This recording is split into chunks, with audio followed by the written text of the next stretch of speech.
India is set to begin their Davis Cup campaign here in New Delhi against Togo, and I'm here joined by the captain. Sir, how are the preparation coming along?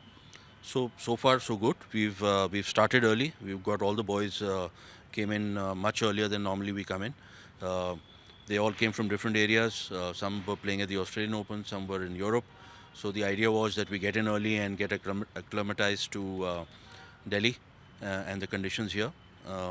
Also the court. So yeah. So, I mean, so far we're drilling. We're trying to play a lot of sets, get them match sharp, and prepare well so that just before the tie they're ready to move and compete. So Togo is a team that we don't know much about. So have you seen them practice? What is your overall assessment of the team?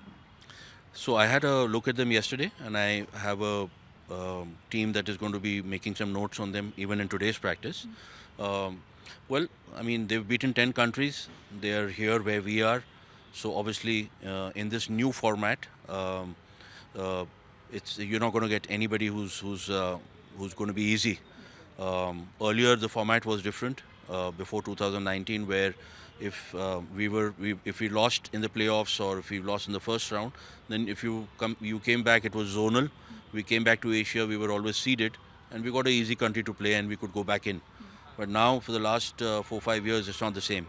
You have World Group One, World Group Two, and Davis Cup is something that some countries, if they have a bad weekend, you have countries like Denmark, Greece, which have top 10 players, also hanging around in the same groups. And this new method is new format is basically merit based. If you're playing well, you're going to be there. If you're not playing well, you don't belong there. So we're not taking anything easy. This is probably the best African team that is there now. Beaten some very good countries to come here. So we're preparing very, very hard. So top Indian players are not part of this. Sumit, Nagal, Yuki, Bhambri. So how much does that affect the team? It does affect the team. I mean, as far as the captain goes, it's like very much like a general going for war. And normally the general would like to have all kinds of artillery, missiles, ballistic missiles, everything in their command. So similarly, I would have preferred if Sumit was here. Obviously, it would make a lot of difference to the team. He's our number one singles player. Similarly for Yuki, number one doubles player, highest ranked, makes a lot of difference. So I would um, really expect them to come back. Like I said, they're both good boys, and we expect them to come back in the Indian side and represent India. So singles is something that we have had trouble and we have not been able to dominate in the global stage. So where do you think the problem lies and what should be done to address those things? So I've been saying this for a very long time that we need a very, very modern center of excellence, which is inclusive of sports science, something like what a Gopi is doing for badminton. And you then tend to groom players from very young age, and you have a pipeline system where players are being manufactured out of that factory on a consistent basis. So this is something that is lacking in tennis, but AITA and all of us have had a chat. We did start a NTC program, but we've gone back to the drawing board. We want to come back in a much stronger way, and we are discussing new things. We are in deep talks, advanced talks with Rafa Nadal Tennis Academy as well. So partly the team can play there when the matches are around there in that ecosystem, and partly they can play here. And I think it's very important for our players to survive, play on a daily basis in that ecosystem. Only then you start your levels to go up, and you know that if you have to survive, you have to play top class tennis.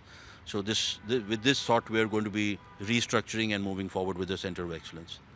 So you've been working with a lot of youngsters out here, and so what do you think is India's future of tennis, and do you think we are moving in the right direction? So we definitely, like I said, we definitely need this center of excellence along with sports science. On the physical side, I think we are lacking. Uh, the European boys and the Americans tend to be much stronger at a very young age. Even though we are the next crop of boys that we are seeing are tall, but strength-wise, they need a lot of work to be done in terms of gymming, in terms of wind sprints, in terms of working on the legs and their footwork. This is the area that and also in terms of supplementation, um, diet, mental skills, strategical skills. All of those things need to come together because tennis is a very, very tough and brutal game. When you're playing on the tour, people are watching you. There are people making notes on you all the time, so they decode you very quickly. Nowadays it's not a big deal if a top 100 player or a top 200 player even beats top 10 players. There's so much of depth in the game. There are a lot of Eastern European academies that have come up where they're really making machines, not players anymore. Thank you so much for your time, sir. Thank you. It was great talking to Thank you. you.